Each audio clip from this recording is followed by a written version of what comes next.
Oleh karena kemurahan Tuhan ku ada sampai hari ini.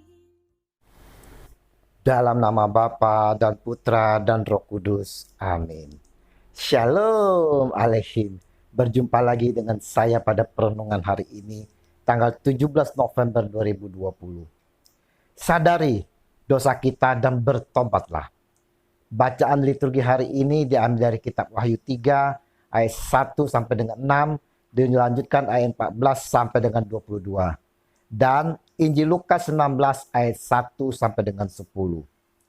Saudara-saudaraku yang terkasih di dalam kasih Kristus, Injil hari ini berbicara tentang Zakheus, orang pendek kepala pemungut cukai. Ketika Yesus memasuki kota Yeriko, dia ingin melihat seperti apakah Yesus itu. Namun sayang saudara-saudaraku yang terkasih, badannya pendek sehingga sulit melihat Yesus dalam kerumunan yang ramai itu. Dia pun tak putus asa, dipanjatkannya lah pohon ara untuk melihat Yesus yang lewat, saudara. Di mata masyarakat, saudara-saudara, waktu itu Zakheus adalah seorang pendosa karena telah menyusahkan masyarakat dengan menarik pajak atau upeti. Pandangan orang berdosa ini pun diketahui oleh Yesus.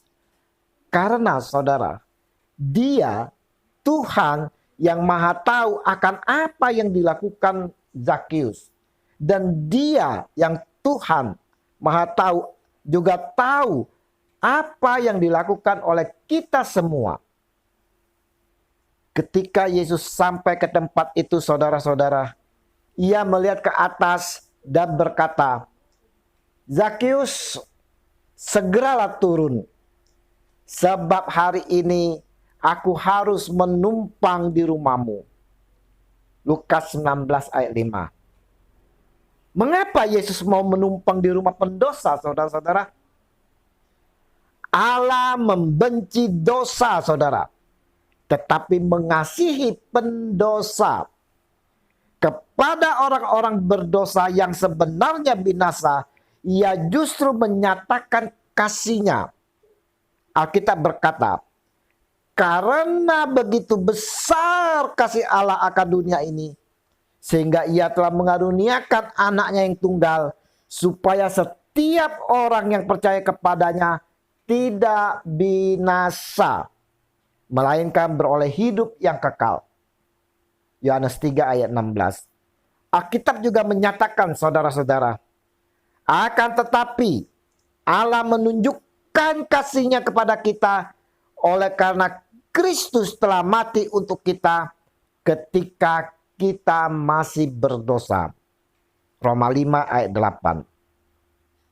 Demikian juga dengan Yesus, saudara-saudaraku yang terkasih. Dia mengutuk perbuatan dosa, tetapi saudara mengasihi si pendosa. Dia mau si pendosa tidak binasa. Kita lihat, saudara, Zakheus meresponi panggilan Tuhan kita Yesus Kristus. Ia segera turun dan membawa Tuhan Yesus ke rumahnya. Melalui kehidupan dan perkataan Yesus, Zakheus mengalami perubahan, saudara-saudara.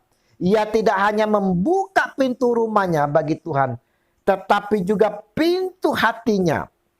Ia tidak hanya menerima Tuhan Yesus di dalam rumahnya, tetapi juga di dalam hatinya, saudara-saudara. Kita semua dasarnya adalah pendosa, seperti dikatakan Paulus. Sebab itu, sama seperti dosa telah masuk ke dalam dunia oleh satu orang, dan oleh dosa itu juga maut, demikianlah maut itu telah menjalar kepada semua orang, karena semua orang telah berdosa. Roma 5 ayat 12.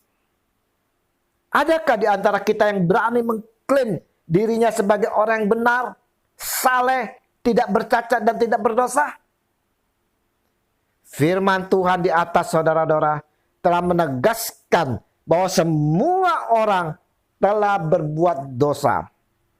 Hari ini saudara, dosa apa yang telah kita perbuat? Firman Tuhan di atas semakin dikuatkan oleh Roma 3 ayat 23 yang menyatakan, karena semua orang telah berbuat dosa dan telah kehilangan kemuliaan Allah.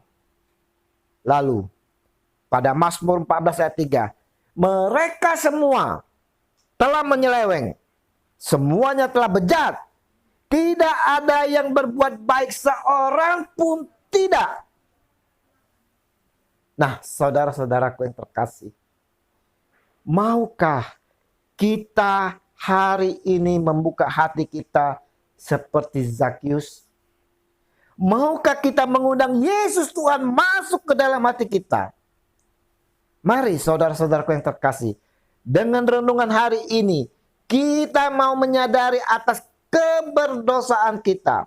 Kita mau datang kepada Yesus Tuhan untuk pengampunan darinya.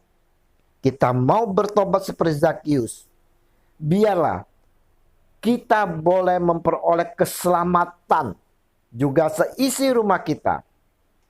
Karena Yesus sendiri berkata, hari ini telah terjadi keselamatan kepada rumah ini. Karena orang ini pun anak Abraham. Lukas 19 ayat 9. Kemuliaan kepada Bapa dan Putra dan Roh Kudus, seperti pada permulaan, sekarang, selalu, dan sepanjang segala abad. Amin. Dalam nama Bapa dan Putra dan Roh Kudus. Amin. Shalom.